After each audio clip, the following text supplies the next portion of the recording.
Hey there, YouTube. This is KServer87 again. Um, like I said in my The Why to Play Lancer Frog, I was going to show you what my Poseidra Lancer deck would look like, and here we go. Um, like I said, we got 3 Sea Lancer as their main lineup, and then I got 3 Poseidra. Now, like I said in the video, you're probably going to want at least 2. I'm going to run 3 myself, at least in first testing, because I actually want to have the extra waters to discard with Swap Frog. So I just want to be able to draw into it. If I can reduce it to 2, or reduce it to 2 and replace the one with a Foolish Burial. But we'll see how 3 tests, and we'll see if it clogs a bunch. If it does, then I'll probably reduce it to 2. We have 3 Swap Frogs, which are all staples in any frog deck. You should, like, any frog deck that wants to use the full frog engine needs to run 3 swap. And then we got 3 dupe frogs. Again, kind of at least a staple, and at least 2 depending on your deck. You're probably going to want to run 3 though.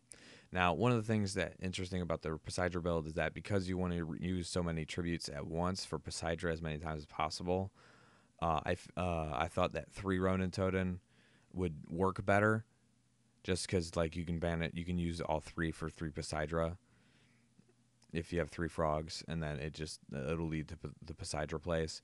But normal Lancer decks would probably only use 2, and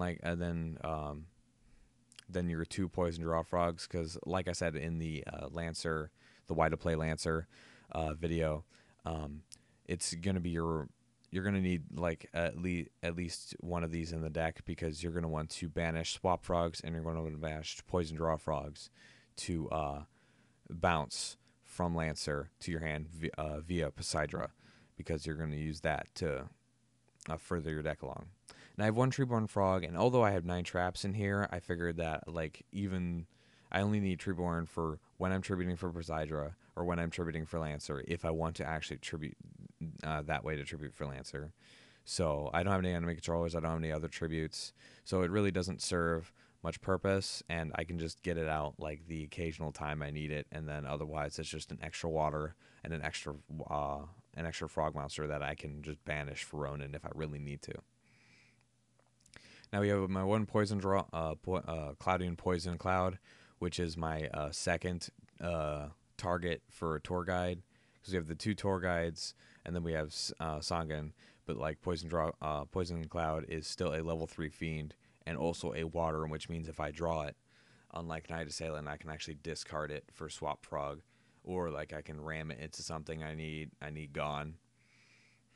And it's also a salvage target when I need it to be. So I tried it at the last regionals. I just took regular Lancer 2, and I actually really liked it.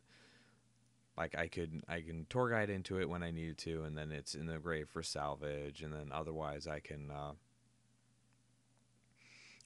ditch it for swap, or like just to ram it into something. Although I never did the ramming thing, I never actually needed it for that.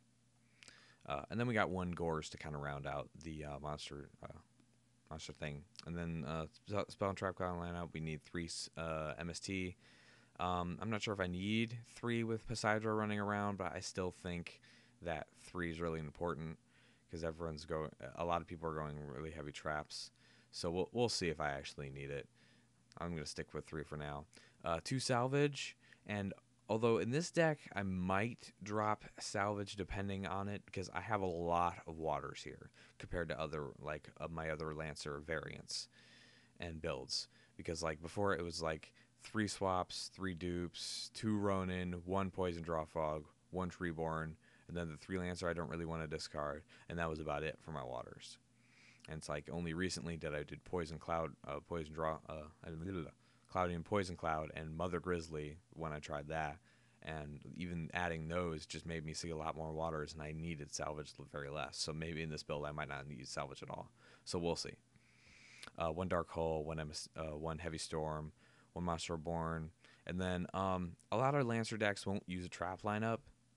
And the last time I went to regionals, I didn't use a trap lineup, but I kind of regretted it, because like a lot of the faster decks just kind of stomped on me, and I couldn't do anything because I didn't run any traps. I didn't main Veilers, and even if I sided them in, they weren't very helpful because I really do not like main Veiler right now.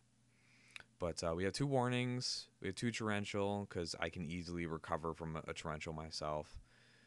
You can even like stick out, like even like with Sea Lancer and Gachi Gachi on the field, I can just torrential and still come out without losing monsters.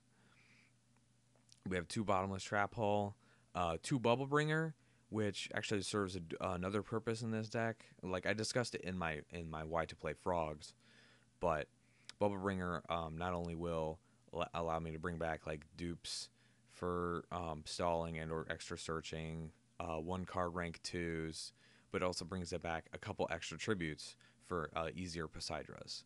I could be like, oh, just bubble bringer, 2 dupes, and then normal summon, swap, and send something, and then tribute all for Poseidra. And then we also have my 1 solemn. And moving into the extra deck, we have 3 Gachi, which I think at least 2 of is staple in the frog extra deck. 2 Shining Elf, which I like. Now you could probably make do with 1, and you may not really need it, but I like Shining Elf. I think you should run at least 1 in frogs. And Digestive Phoenix, which I might want to get a 3rd one at some point, but 2 has been fine for me so far, so we'll stick with that. 2 Dark Mist. I still like using 2 Dark Mist over 1 because I felt there's been a lot of duels where like I'll bring out Dark Mist and then bring out this and then actually use the second one. Especially in this deck with Bubble Bringer and all the extra frog summoning and recycling I'm going to be doing, it's kind of easy to bring out Dark Mist, especially with that 3rd running. 1 Levier, like I said in the Why to Play Frog, Levier leads to OTKs with frogs. 1 Leviathan Dragon just because I wanted a beater. 1 Acid Golem because I wanted a big beater, and I can tribute away with any of these when I need to because it is a water, so I can actually tribute away with Poseidra if I need to. 1 Tiras, although I might remove this. It's really just for those occasions when I had enemy controller, but I really don't know what else to run in the deck right now. And then 1 Gaia Dragon, also kind of the same reason, just for enemy controller if I stole monsters. And then 1 Formula Synchron just because I side Veilers, and Veiler plus Treeborn equals a Formula Synchron. But like these 3 back here, I can remove. Although I might keep the formula, but these back here are just kind of filler right now. But that is how the build will look. That's kind of what I'm gonna first try with. If I can't trade for the Atlanteans, because I'm gonna try to get, I want all the Atlanteans. I'm gonna buy 3 of the structure decks, so I'm gonna get 3 of them anyway, 3 of everything anyway. So we're gonna give it a try soon. See how it works. I'm actually really excited to try it. That's why I'm excited to actually show you guys the whole deck. But that is it for now. This is Kara Super 87 out.